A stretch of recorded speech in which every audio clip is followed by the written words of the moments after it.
Oi pessoal, eu estou em Grétio. Já contei para vocês em outro momento sobre o presépio de Grétio, mas hoje eu gostaria de fazer algo bem diferente, usando sempre a mesma história, pois a construção do presépio, realizada com entusiasmo e amor por Francisco, sempre volta à nossa mente neste período em que comemoramos a vinda do Cristo entre nós. No livro O Sol Nasce em Assis, de Éloi Leclerc, ele faz uma análise profunda sobre o presépio e eu achei que seria muito bom compartilhar as reflexões dele com vocês.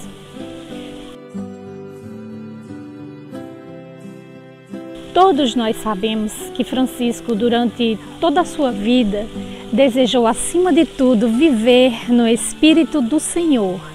E o Espírito do Senhor não cessou de conduzi-lo num caminho de renúncia de si mesmo, sempre mais profunda.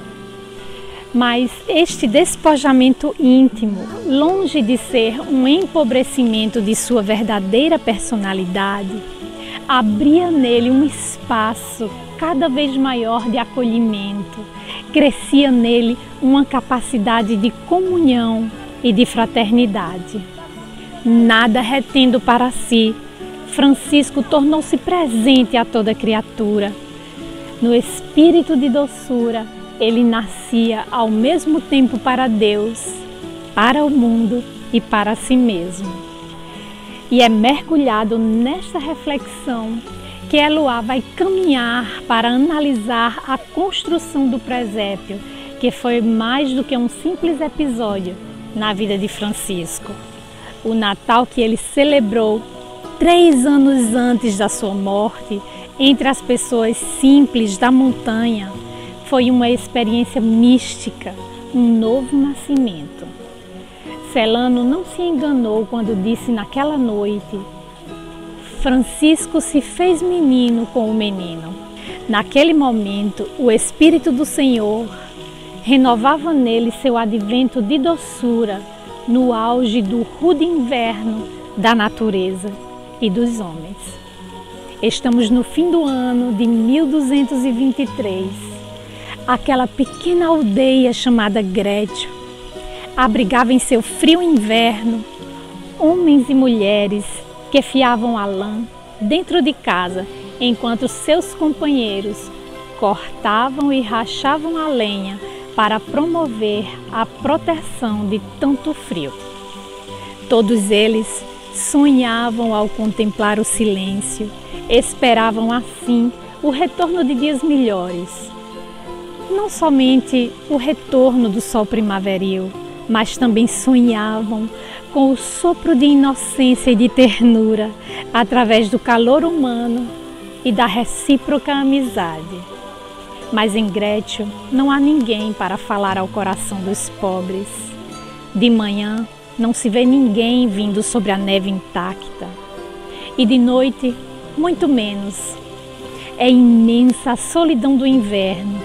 Entretanto, os habitantes de Grétio não ignoram que por todos os cantos do país se fala muito de um homem chamado Francisco, ou o pobre de Assis. Sua reputação de santidade é grande.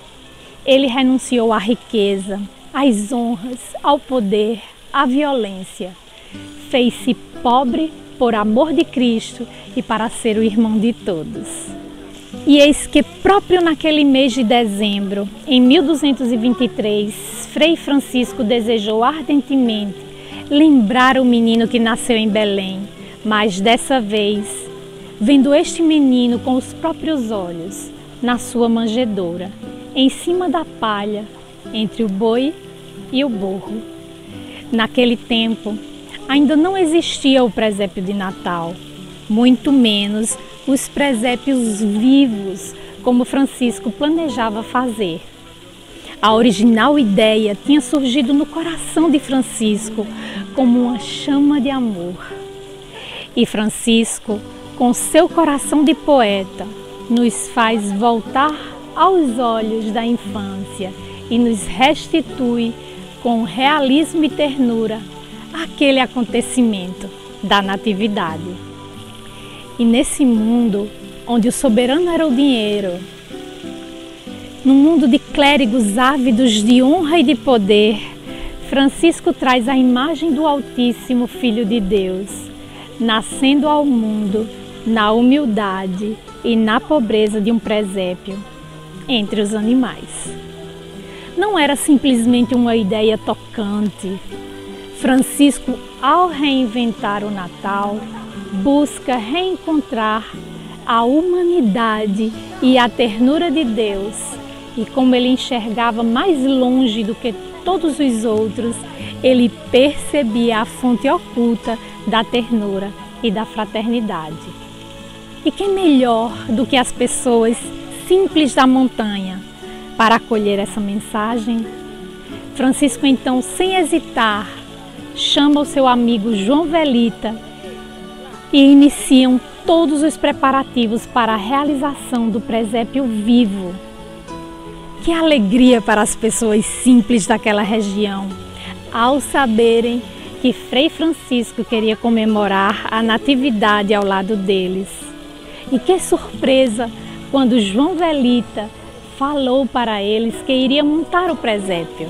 No mesmo instante, toda a aldeia acordou da sua letargia. Todos queriam ajudar o senhor João a preparar a festa. E no dia 24 de dezembro, ao anoitecer, chegou Frei Francisco com alguns frades.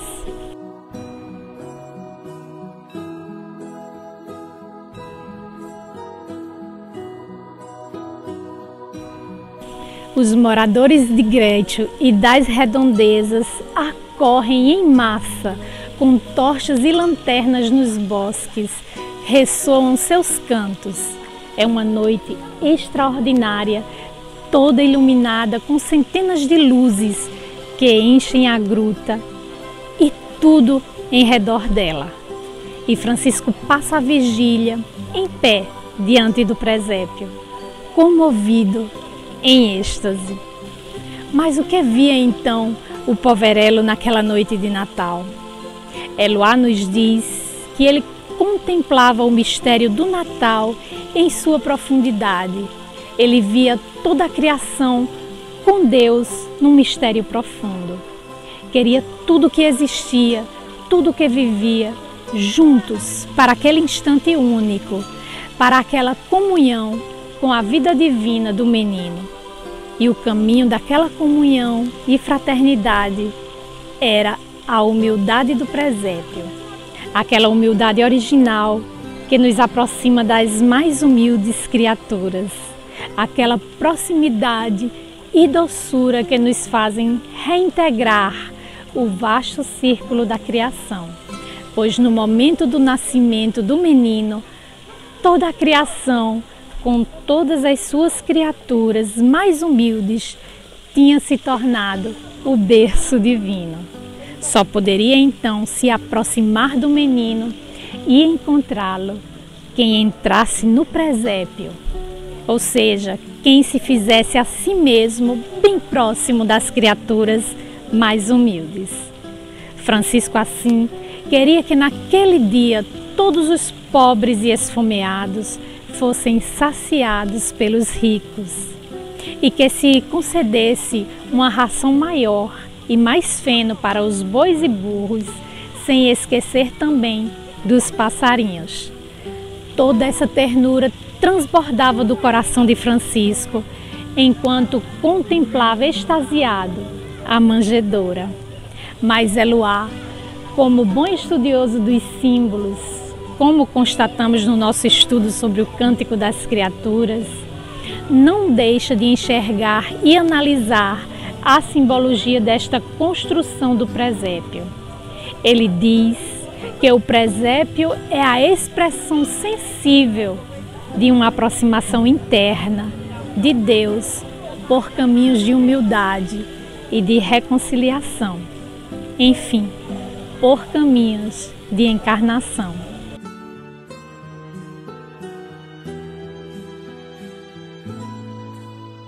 Francisco encontra o menino na humildade do presépio, fraternizando com toda a vida.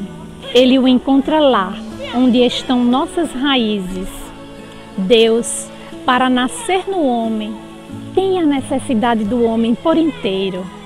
E, primeiramente, Ele tem necessidade das nossas raízes obscuras, vitais e cósmicas.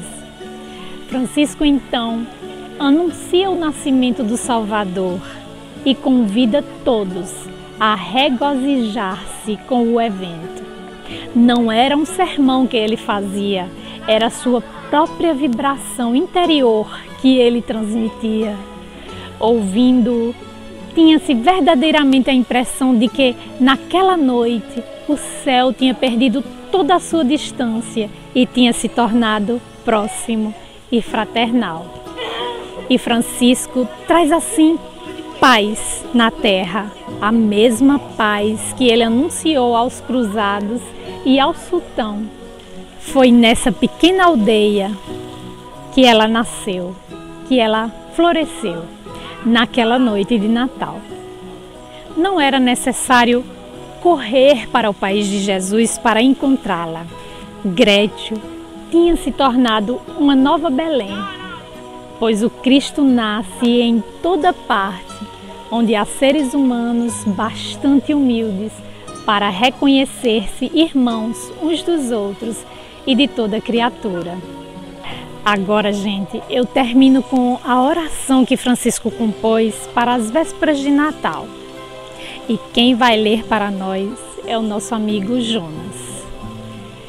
Desejo para todos um feliz nascimento, que possamos penetrar no presépio e fraternizar com humildade e ternura, para finalmente podermos contemplar e abraçar a criança humilde da manjedoura, nos fazendo meninos com o menino. Paz e bem a todos.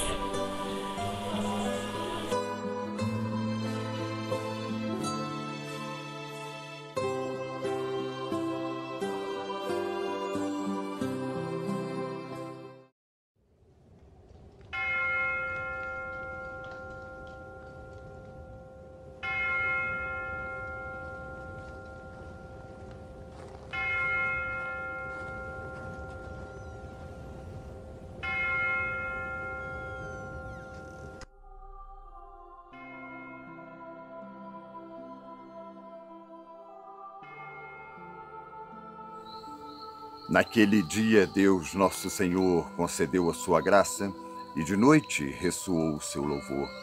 Este é o dia que o Senhor fez. Alegres, exultemos por ele, pois foi-nos dado um menino amável e santíssimo, nascido por nós, à beira do caminho e deitado numa manjedoura, porque não havia lugar na estalagem. Glória a Deus nas alturas e paz na terra aos homens de boa vontade. Alegrem-se os céus, rejubile a terra, ressoe o mar com tudo que contém. Rejubilem-se os campos e o que neles existe.